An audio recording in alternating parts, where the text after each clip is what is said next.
Hello everyone, তোমরা সবাই কেমন আছো? আশা করি তোমরা সবাই খুব ভালো welcome back to our channel. তো আজকে হচ্ছে কি আমাদের দার্জিলিং এর সেকেন্ড দিন। কালকে আমরা কিছুই ঘুরতে পারিনি, আর এখানে ওয়েদার ভীষণ খারাপ, এখনো বৃষ্টি হচ্ছে, কিন্তু ঘুরতে এসেছি আমরা বেরোচ্ছি। আর আমাদের কেমন লাগছে অবশ্যই জানি। আর ভিডিও যদি ভালো লাগে অবশ্যই চ্যানেলটাকে সাবস্ক্রাইব করো, ভিডিওতে লাইক করতে ভুলবো না, কমেন্ট সেকশন জানাতে একদম ভুলো না আমাদের ভিডিওগুলো তোমাদের কেমন লাগে। আজকে 10টা জায়গায় যাবো, আমাদের অলরেডি গাড়ি বুক, আসবে দাদা, ড্রাইভার দাদা, তারপরে আমরাও যাবো, তোমাদেরও দেখাবো। এইটা আমার হাতে ইগনোর করবো। আর আমাদের ফুলটা তোমাদেরকে দেখাতে হয়েছিলাম গেট টু উইথ মি করবো, কিন্তু এত সমস্যা, বৃষ্টির জন্য প্রচণ্ড ঠান্ডা, তাই কিছু করতে পারিনি। তো চলো ব্লগটা এখান থেকেই স্টার্ট করছি, দেখতে থাকো। সো আমরা তো বেরিয়েই আগে ছাতা কিনে নিলাম। ও এখন আমরা আছি গাড়িতে, আর বেরিয়ে পড়ছি ঘুরতে। সকালে কিছু খাইনি, এটা বিস্কুট খাচ্ছি বসে বসে, গিয়ে খাবো। তারপরে গাড়ি করে চলে আসলাম একদম চিড়িয়াখানার সামনে। আর দেখো আকাশটা কতটা সুন্দর লাগছে। যাবো, আর তোমরা জাস্ট ভিউটা দেখো, কত সুন্দর ভিউ। আবার তোমাদের দেখাই একবার, আমার ক্যামেরা কতটা আসছে জানি না, আমাদেরকেই নিয়েছি। জুতে যাবাকে খাবো, খিদে পেয়েছে। চলো খাই আগে, তারপর জুতে যাই। তো আমরা তো চিড়িয়াখানায় ঢুকেই পড়লাম, আর এখানে পার পার্সেন্ট টিকিট ছিল 100 টাকা করে। তো তার প্রথমেই আমরা দেখে নিলাম ভাল্লুক। আর এইখানে ভাল্লুক দেখাতে যেন তো একটা ঘটনা ঘটেছিল, মানে চিড়িয়াখানায় ভালোই বেশ লোকজন ছিল। তো একজন বলে উঠেছে যে এটা রেড পান্ডা, আর একজন বলছে পান্ডা। এবার তোমরাই কমেন্টে বলো যে এটাকে আমি আসলে কি বলবো, ভাল্লুক বলবো, না পান্ডা বলবো, না রেড পান্ডা বলবো। আর তোমাদের যাদের চোখে একটু বেশি পাওয়ার, তারা বাঘটা দেখতে পাবে না। আমি অনেক কষ্ট করে দেখেছি, যেহেতু বৃষ্টি হচ্ছিল, অনেক পশু পাখি যেন তো ভেতরে ঢুকেছিল, মানে সবাই বেরোচ্ছিল না। যাই হোক, আমাদের চোখের সৌভাগ্য হয়েছে যে আমরা এত কিছু দেখতে পেরেছি, এটাই আমার কাছে অনেক। তারপরে এই তো রেড পান্ডা দেখে নিলাম, আর পাখিও দেখে নিলাম। যেহেতু বৃষ্টি হচ্ছিল, সেহেতু যেন তো ফোন বের করে বারবার ক্লিপ নিতে খুবই প্রবলেম হচ্ছিল।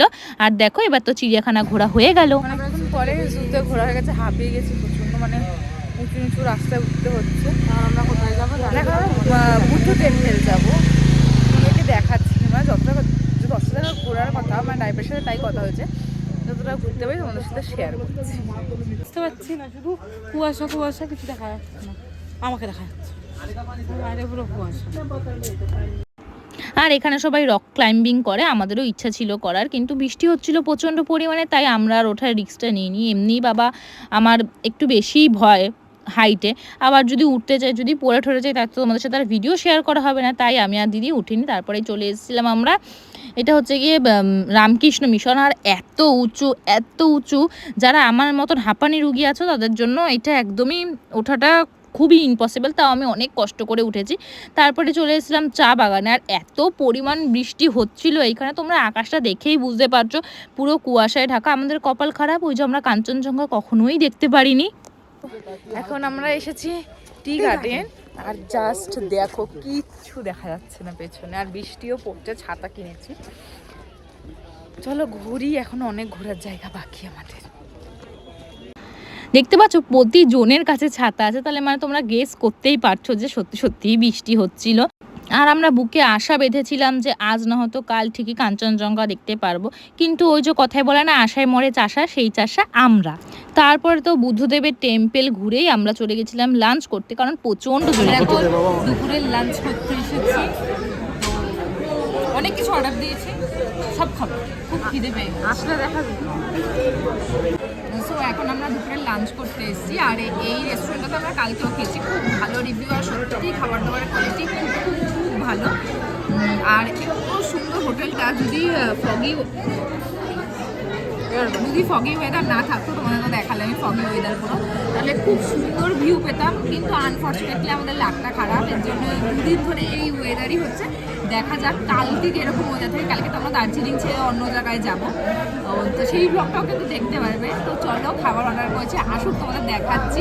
আর কি এখানে খাবারের দাম ঠিকঠাকই আছে, কিন্তু আমার এক্সপেন্সিভও মনে হতে পারে। তো চলো খাবার দাবার আসুক, তারপর তোমাদের সাথে কথা বলছি। আর রেস্টুরেন্টের নামটা তোমাদের একবার বলে দিই, রেস্টুরেন্টের নাম ছিল সান্টা বান্টা। তোমাদেরকে খাবারের একটা ঝলক দেখিয়ে দিলাম, আর খাবারের শর্টসগুলো কিন্তু তোমরা সেপারেট ভিডিওতে দেখতেই পারবে, অবশ্যই চেক আউট করে নিও। তারপরে চলে এসেছিলাম বাতাসি আলুতে। এখান থেকে নাকি সব থেকে সুন্দর কাঞ্চনজঙ্ঘার ভিউ দেখা যায়। দেখো কত সুন্দর কাঞ্চনজঙ্ঘার ভিউ দেখা যাচ্ছে। কিছুই দেখতে পাইনি, আলটিমেটলি করলাম দুটো রিলস আর ফটো তুলে তো চলে আসলাম তারপরে হোটেলে। এখন আমরা আছি বাতাসি আলু, আমরা গাচ্ছি ঠান্ডায়, মানে বুঝতে পারছো কিরকম, মানে হাত পা দিয়ে হয়ে গেছে, মানে এরকম ভারী ভারী জিনিস পুরো ঠান্ডায় কাঁপছি। হয়তো তোমরা ক্যামেরায় বুঝতে পারছো না, আমাদের নাক ফাঁক লাল হয়ে গেছে ঠান্ডায়, নিঃশ্বাস নিতে প্রবলেম হচ্ছে। দার্জিলিংয়ে যে এরকম ঠান্ডা আমরা সত্যি আশা করিনি।